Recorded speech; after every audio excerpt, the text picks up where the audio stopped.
Are you hungry for some Hungary? I promise I won't do that one again.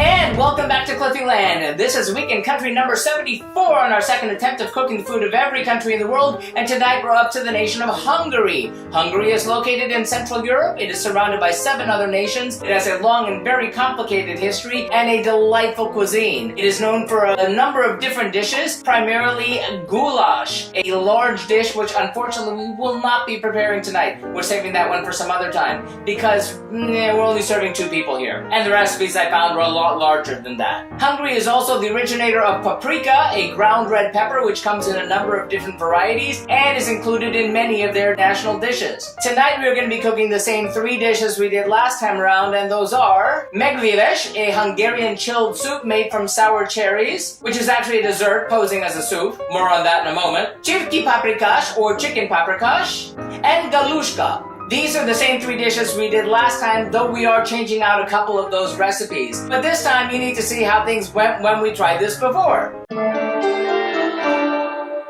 Well, 4 years ago in the Global Cooking Challenge, I had no problem finding those sour cherries, unlike this time. Again, more on that in a moment. The chilled soup was interesting. I was serving it as a soup instead of as a dessert, and it was a whole lot of it, so it was a little off-putting. It tasted like eating pie filling, so it wasn't really our favorite dish. The chicken paprikash came out quite wonderfully, and I had a whole lot of problems making those drop noodles because I thought I would make them the same way I made the Austrian spätzle, and long story short, that didn't work out too well. Still, everything tasted really great, and I'm looking forward to doing it again this time. Again, changing a couple of those recipes. So here's the point where I normally tell you that we have to see what goes into those dishes. However, on that chilled soup, this time, however, I wasn't able to find those jars of sour cherries. Neither was able to find fresh cherries or frozen cherries and cherry juice, so we did find sour cherry jam with the whole cherries. And since I didn't want to make a whole lot of it, I used about a quarter of the recipe. So bear that all in mind when you watch and see what goes into those 3 dishes.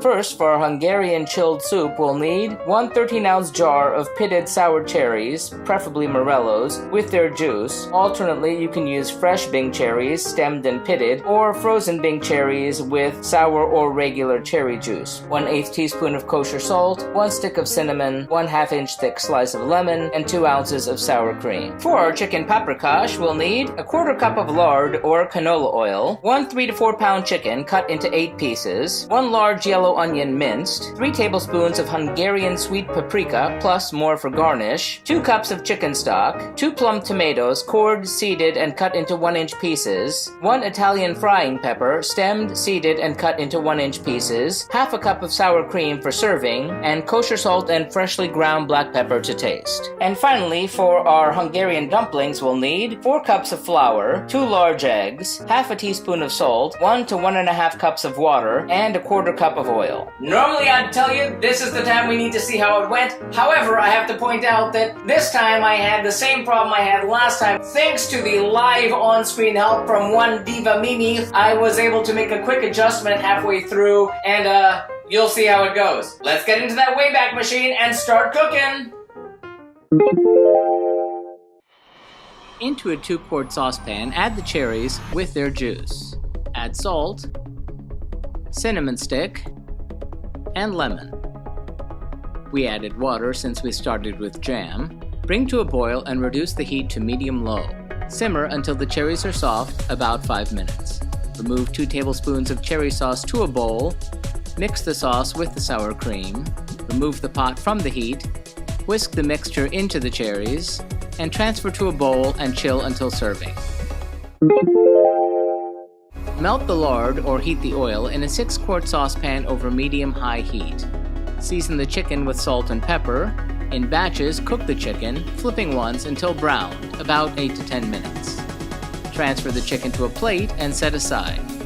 Add the onion to the pan and cook, stirring occasionally until soft, about 8 minutes.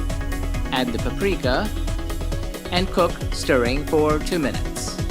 Return the chicken and its juices to the pan and add the stock, tomatoes, and Italian frying pepper. Bring to a boil and reduce to medium-low and simmer, partially covered until the chicken is fully cooked, about 30 minutes. Place the flour in a large bowl. Set a pot of salted water to boil. Then in a small bowl, mix the eggs, the oil, and salt. Add to the flour and mix. Slowly add the water until a sticky dough forms. Here's where we had to adjust. If one has a Galuska or Spätzle maker, add the dough a quarter of a cup at a time. Since that wasn't working too well with our grater, we took the advice of pushing out the dough through a hole in a plastic bag.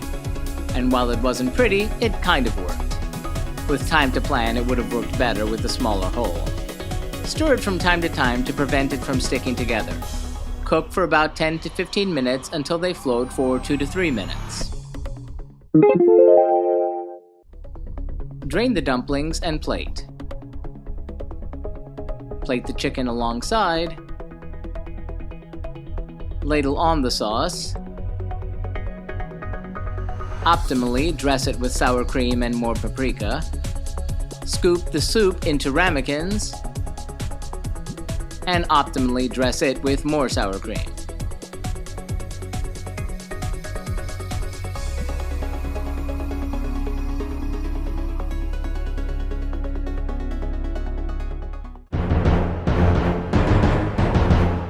How'd that all turn out? We'll take those one at a time. We'll start with the Meggyleves, or the chilled cherry soup. It was actually wonderful. It came out quite nicely. The cherries retained their texture. It had a nice tartness from the lemon, the hint of cinnamon, and it was really a nice texture. Served in a small ramekin, it was just the right amount. So I'm gonna give that one 4 out of 5 globes. A really wonderful, rare dessert here on the Global Cooking Adventure. Next, the Galuska. Those came out okay. Obviously, the technique and texture wasn't right, and I didn't have the right equipment for it. Somehow it worked. I'm gonna give those 4 out of 5 globes. If I did them properly, I'm sure they would even be 5.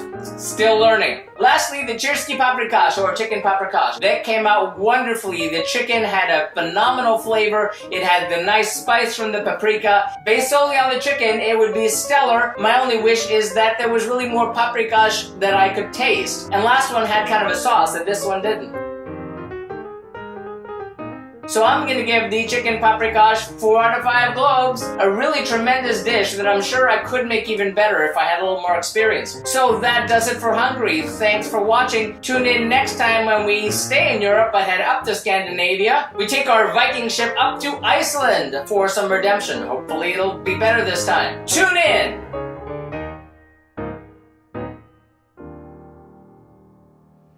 And remember, if you'd like to see our streams live when they happen every Tuesday night, be sure to follow us on Periscope or Facebook Live. Like and subscribe if you'd like to be advised when these videos are posted. If you have any thoughtful feelings or helpful suggestions about the food I'm cooking, please feel free to sound off in the comments. Remember, links to the original recipes can be found in the About section. And if you like what you see, share it. It would be nice. Till next time, thanks for watching and happy eating!